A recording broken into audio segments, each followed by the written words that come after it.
Hey guys, I'm Helen and this is English in Details. In today's video, I'm gonna talk about 5 books which I enjoyed reading and which I would recommend to students of English at upper intermediate level or higher. So, if you're interested, let's get straight to the point. The first book is called Airport by Arthur Hailey.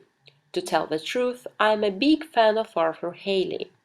Generally, if you are serious about learning English, I believe that you should pay attention to this author.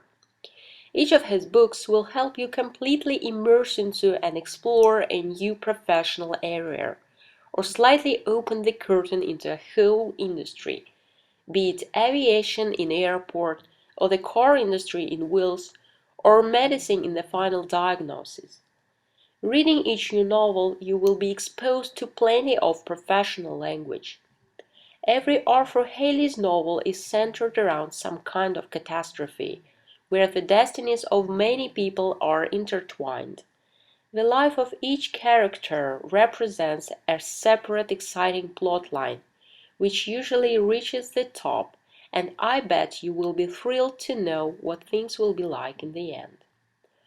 Well, it's been a very long introduction, so I think we should be moving on to the book Airport. A raging blizzard interrupts the ordinary course of life at an airport, exposing all of its maintenance and administrative problems. A Boeing stuck on the strategic runway is causing serious flight delays. Indignant passengers, the growing frustration among the local communities, air traffic controllers working under emotional and physical strain are exacerbating the situation. The reader's attention is drawn on the controversial family relationships of some airport personnel, which boil up to their peak as things get out of hand. Several storylines are intertwined when a passenger who is driven to despair by life circumstances and who is reported to be carrying explosives gets on board. This book is about people making difficult choices, about mistakes that we can fix and others that we can't. It is about the responsibility that haunts us for the rest of our life. It shows different types of people, those who break down under the pressure of circumstances and those who can pull up the courage to face the crisis. Make no mistake, this book will make your hair curl. This is Arthur Hailey after all. Book number 2 which I recommend is The Shawshank Redemption by Stephen King. This book tells us the story of Andy Dufresne, a prosperous banker aged 27. It seems he has everything every man can dream of: a beautiful wife, a brilliant career, and bright outlooks. But all this suddenly ends when his wife is found dead, and Andy fails to prove his innocence.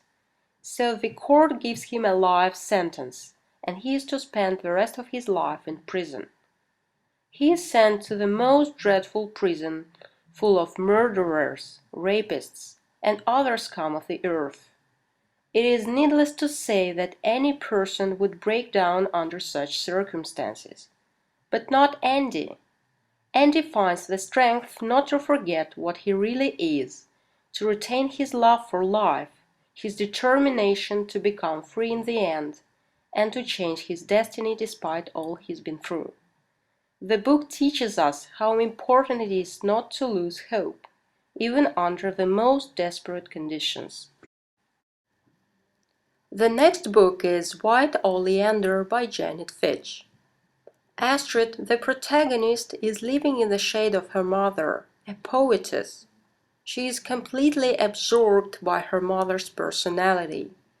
Her mother teaches her to live according to her own life principles, which she dresses up as rock-solid truths, and which she thinks should be good enough for her daughter as long as they are good enough for her.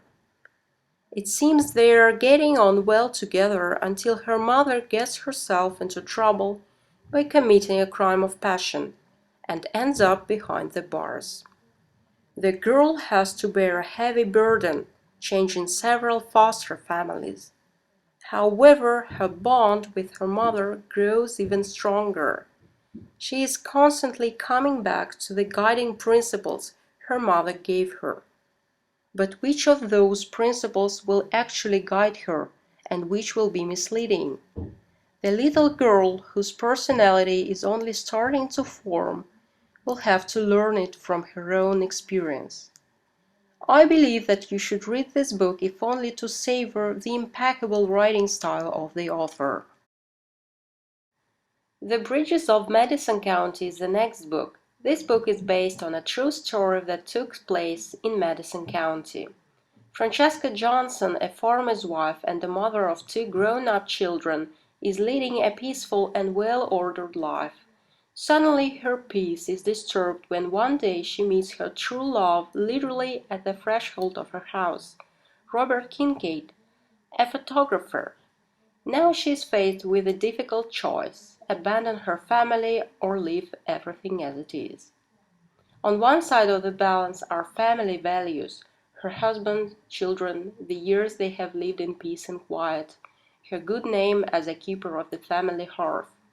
On the other side, the man she loves, her personal happiness, and finally a chance to live a life she has always dreamt of. This book tells us a touching love story that has surpassed my expectations, helping me to take a fresh look at the world of human relationships and feelings, and see what beautiful acts a loving heart is capable of, and what sacrifice and torments it can take and suffer. I believe that everyone should read this book. And finally, the last book that I also highly recommend is Kramer vs. Kramer. The Kramers are a typical New York family. Ted, the breadwinner, Joanna, a full-time mom, and 4-year-old Billy, their son. Joanna is doing a lion's share of caring for the child. Day after day, she is increasingly unhappy with the way the duties are distributed within the family. Being tired of endless child problems and the pressures of the daily routine, she tries to explain her feelings to her husband. However, he won't listen. One day she ultimately walks out on her family, abandoning her husband and her child. Then a double burden lies on Ted's shoulders. Unthinkable troubles are in store for him, as he is now face to face with his little kid. However, his love for the child helps him to overcome all the hardships, become morally stronger and more resilient, revealing the best human qualities in him. Being through thick and thin, he is back on track, providing an opportunity for himself and his son to live peacefully as both are feeling a stronger bond towards each other. Their peace is suddenly interrupted by Joanne's call, who wants to get Billy back. A legal process, Kramer versus Kramer, is initiated. The stake is the child's future. This is a very touching and emotional story which reminds to people who are not parents yet of what is really important in life, and to those who are going to have children of the tremendous responsibility which they have to expect. I believe that this book is a must-read. It will bring a tear to your eye. Well, that's all for today. If you enjoyed this video, don't forget to give it a thumbs up. See you soon. Bye bye.